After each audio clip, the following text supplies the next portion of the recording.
Thanks for calling. Fat-free popcorn? Fat-free popcorn. 60 seconds. A bunch of wimps over there. Raul, we need names.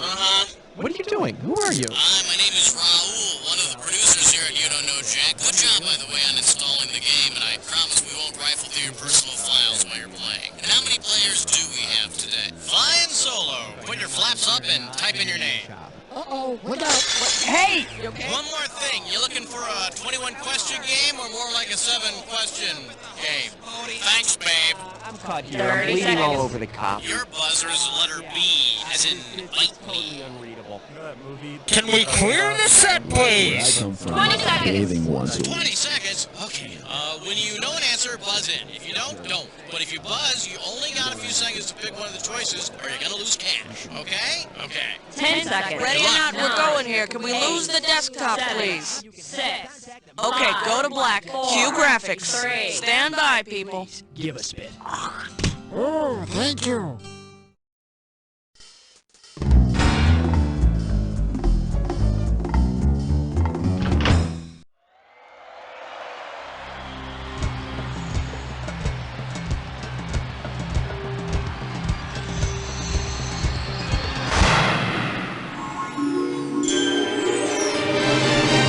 It's time for the show where high culture and pop culture collide. Hey, how you doing? Good to see ya. Yada, yada, yada. Well, all right, that's out of the way. Well, looks like it's just the two of us. Okay, then, it's our party and no one else is invited. Okay, I need a category. For the enjoyment of everyone during question 1, please, no unnecessary talking. Shh. The selection is Dangerous Women and Valuable Prizes. And we're talking 2,000 for this baby. Get your finger out of your ear and listen up. We're going. In The Lady Eve, Barbara Stanwyck plays a con artist. If her character wanted to pick up some serious cash, which game show based on her specialty might she choose? Card Sharks, High Rollers, $25,000 Pyramid, or Match Game?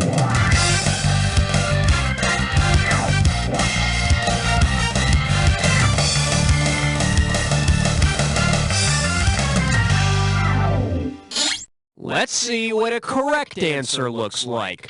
In The Lady Eve, Barbara Stanwyck plays a card shark. She charms and marries a millionaire, which means she also gets to be on the dating game, the newlywed game, and Dream House. Category, please. Cut the red wire! Watch out, it's gonna blow! That was close. Too close. This one's called Henry V. I never saw the first 4. $1,000 at stake on this one. Pull out your antenna and get ready to buzz. Based on the full title of his Leonard movie, which movie character would have made the best person for Bill Cosby to bring to the premiere? Leprechaun 3, Girl 6, Jennifer 8, or Cherry 2000? Bill's movie is called Leonard Part 6, so Spike Lee's Girl 6 would make the perfect companion. You know, I took a date to see Leonard Part 6, and she never called me again. Go figure. I need a category. A question so real you can almost touch it. Filmed in spectacular 3D. This category is known as Bonsai! I'm giving out $3,000 for a right answer. All right, I'm sure none of you have forgotten the classic movie, The Adventures of Buckaroo Banzai Across the 8th Dimension, right? Suppose Buckaroo Banzai opens a career planning center. Based on his occupations in the film, in which of these fields will he not be able to counsel you? Criminal law, neurosurgery, particle physics, or rock music?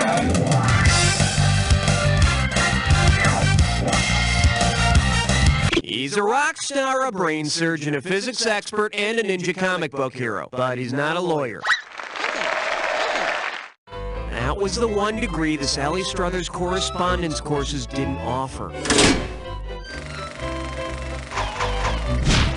Okay, pick a category.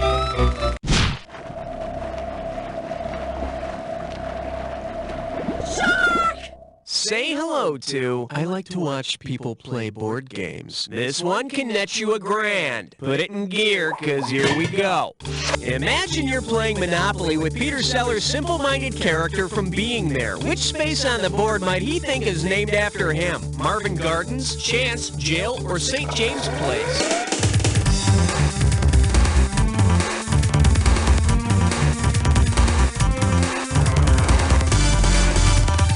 No. You should have taken a chance. Peter Sellers' character in Being There is Chance the Gardener. I don't remember. Isn't Being There the movie where he gets to see Shirley MacLaine's community chest? All right, hit me. He's so prime all the time. 5.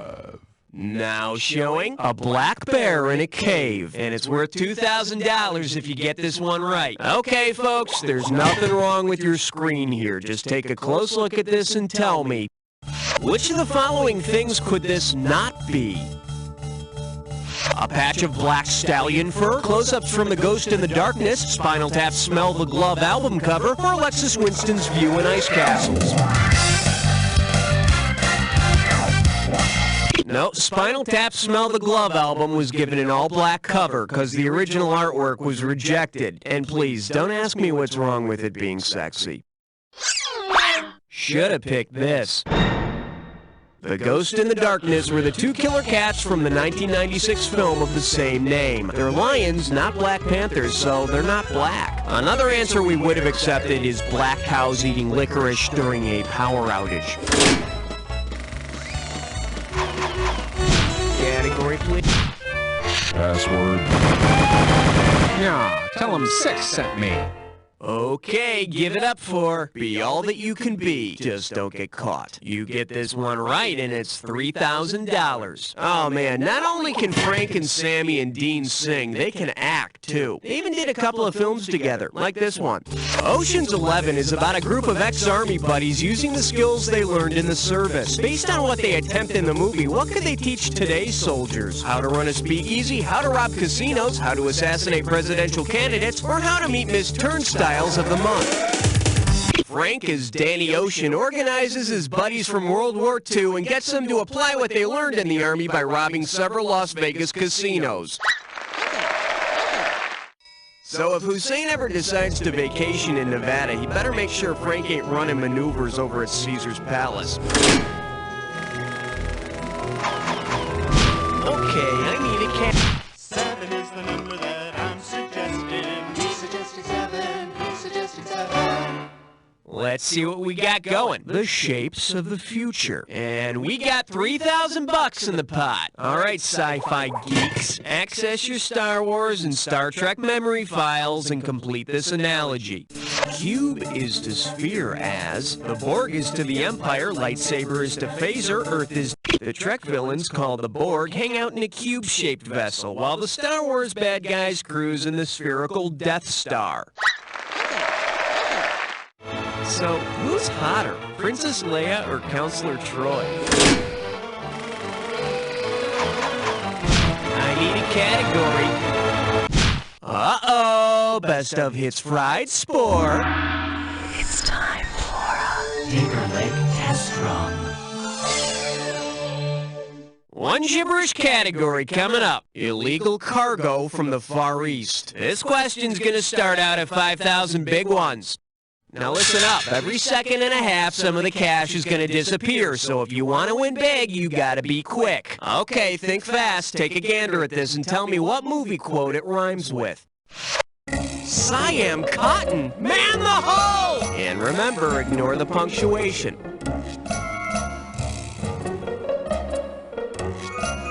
First clue, it's set in a David Lynch movie. It's set in a David Lynch movie with a pachyderm in the title. Ooh, pachyderm, such big words. Last clue, are you an animal? You're a very slow animal. Come on, pick. It's all yours. Type in your answer and hit return. The Elephant Man, huh? You know, I haven't seen the movie, but it seems pretty stupid to make fun of someone just because they have a good memory. Category, please.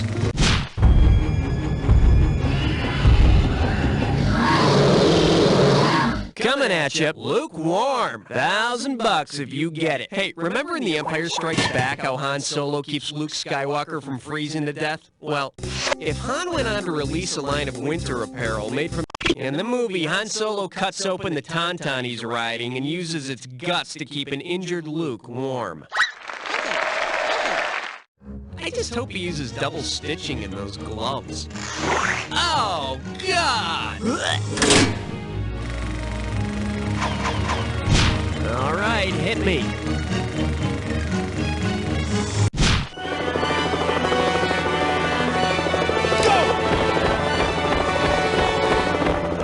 Chew on this. It's for you, and you're playing for $3,000 cash money. Okay, imagine this. Jimmy Stewart is hosting an episode of Unsolved Mysteries.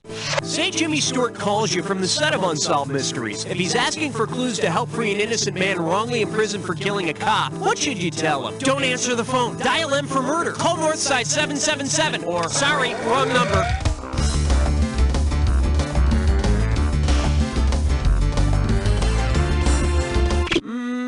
No.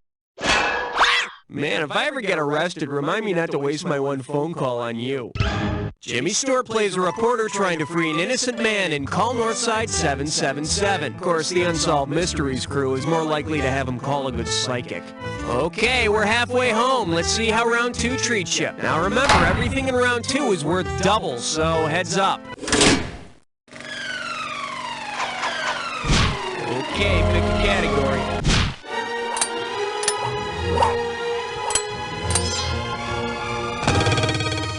Well, what do we have here? Don't you look at me. Play your cards right, you win $4,000. You know, Dennis Hopper's character in Blue Velvet was a real pervert, but people can change, right? Imagine that Frank Booth from Blue Velvet now has a warm and fuzzy personality and works with children. For what activity might he use his favorite equipment? Winning the three-legged race, making rope and tire swings, teaching kids about stars with his telescope, or inflating party balloons?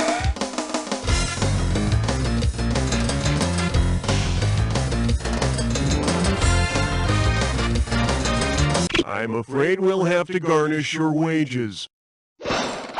Bet you wish you'd pick this. In Blue Velvet, Frank Booth likes to inhale gas from a portable tank. So at the kids' party, if you hear high-pitched crying and shouts for mommy, it's probably Frank. Okay, I need a category.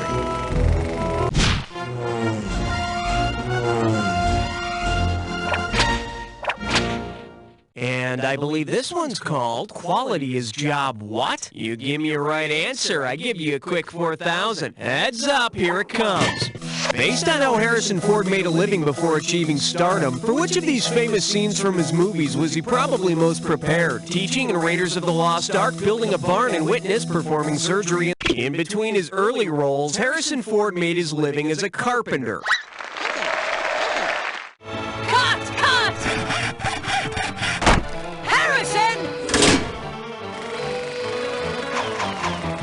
Category, please.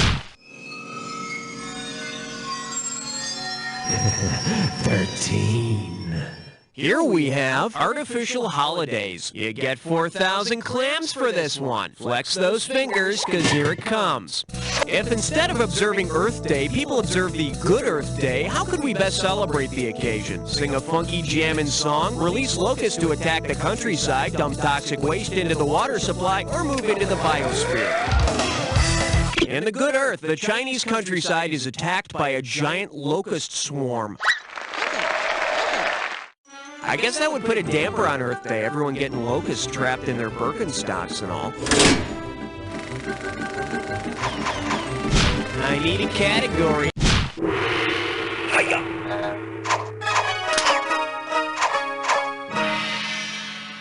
For your enjoyment, don't I know you? I'm sending over 4,000 dead presidents if you get this one. Oh man, this is driving me nuts. Buzz in as soon as you can and type in this guy's name. Oh, you know, he's the character actor who almost always plays the funny bad guy. And he's always got that mustache. He plays a womanizer in both 9 to 5 and Tootsie. And he had a bunch of TV shows that bombed. I can see his face. What is his name? Buzz in and type when you know.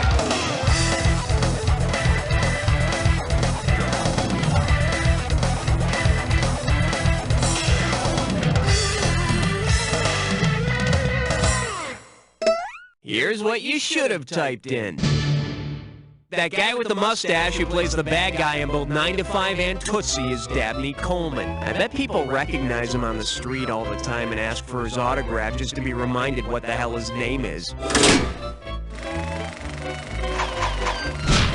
Okay, pick a cat. The category is A Very Wild Director's Cut. 2 G's if you get this one right. Hey, remember the film The Wild Bunch? It was directed by Sam Peckinpah. Let's say Sam Peckinpah directed a film called The Wild Brady Bunch movie. Based on the ending of The Wild Bunch, what would be the fate of the Brady kids? Drowned by pirates in the Hawaiian surf? Strip searched by Officer Axelrod in jail? Killed in a hail of bullets at a talent contest? Or driven around town by a psycho? Peckinpah's Wild Bunch ends in an ultra-violent bloodbath, and the Brady Bunch movie climaxes at a talent contest. This is gonna be far out.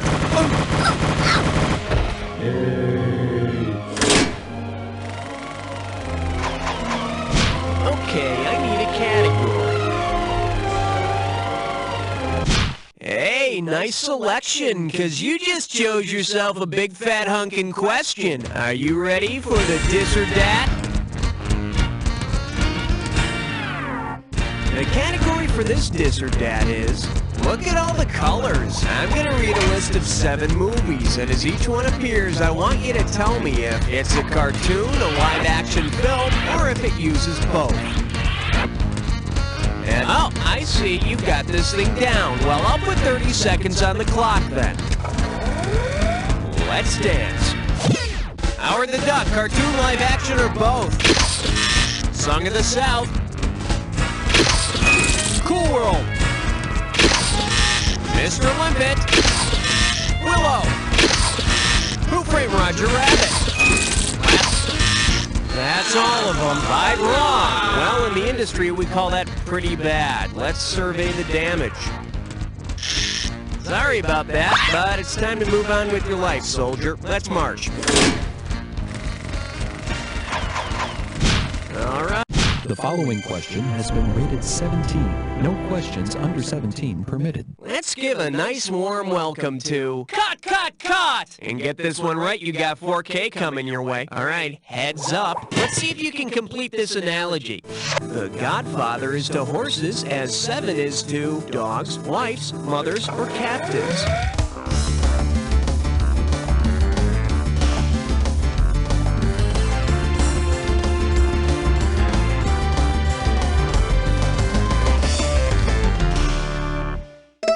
The correct answer is, in The Godfather, a guy finds his horse's head in his bed. In 7, Brad Pitt's wife's head turns up. You'd think they could just express their feelings with a card. Category, please. What do we got out there? It looks like 18, sir. All right, here's the deal. Bon appetit. 4,000 big ones for a right answer here. Fire up those frontal lobes. Here's the question. If you were hungry for love and wanted to watch a bunch of movies in which people had sex on a kitchen table, which movie would disappoint you? I'm afraid that's wrong. Drop your score for Daddy. It would have been so beautiful if you'd only picked this. In Fatal Attraction, Glenn Close and Michael Douglas have sex in the kitchen sink, but not on the kitchen table. And thank God, I mean, people eat off a table, for goodness sake. I need a category.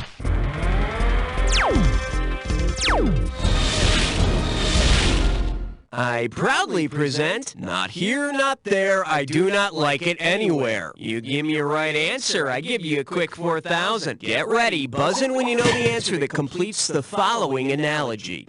From here to eternity is to beach, as risky business is to what? Limousine, taps, kitchen table, or train?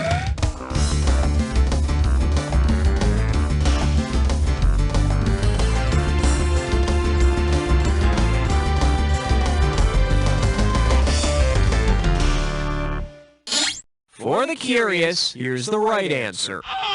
The famous love scene in From Here to Eternity is on a beach. The one in Risky Business goes on in a commuter train. For her sake, let's hope it's not an express train. Okay, pick a category. The category? You bleep me! You really bleep me! Better wake up, there's $6,000 at stake. Strap on your helmet, we're going in. If there were a special Academy Award for the first utterance of the F word in a major motion picture, who would have won it? Marianne Faithfull, Faye Dunaway, Jane Fonda, or Anne Bancroft?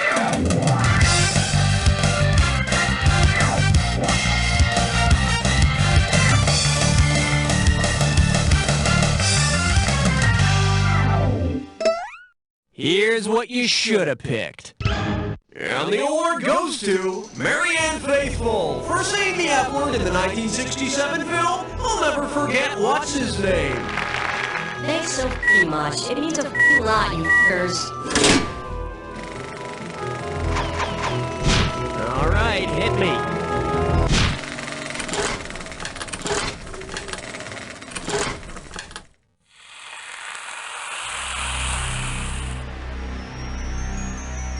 Time for the attack. When you see two words that match, hit your buzzer. You get it right, you get $2,000 in the bank. Get it wrong, I'm making a withdrawal of $2,000. Just one more thing to remember. Remember the clue. The two words that match have to fit this clue. Actors of color. Well, get out your color chart, 'cause here we go.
Shabby, now let's see your final score. That's the game. Way to go, player. It's like I always say, it doesn't matter whether you win or lose, as long as you get to play with yourself. Now get the hell away from the computer and go make some friends, because... You don't know! Nice work, people. Cue the commercials, and Raoul, what's happening? We going again? Well, look at you. You made it to the high scoreboard. Of course, since no one's ever played this game, a rock could have done the same thing. If you want to play again, just let me know when you're ready. Personally, I'd recommend you step away from the computer. We show some of the most popular movie titles of all time. The Hunter Proxy, Village of the Jurassic Park, Lassie Home, and of course, anything by Alfred Hitchcock. So drag the whole family to your local Gigaplex and enjoy the mind-numbing comfort of Sensorama. We do the thinking, so you don't have to.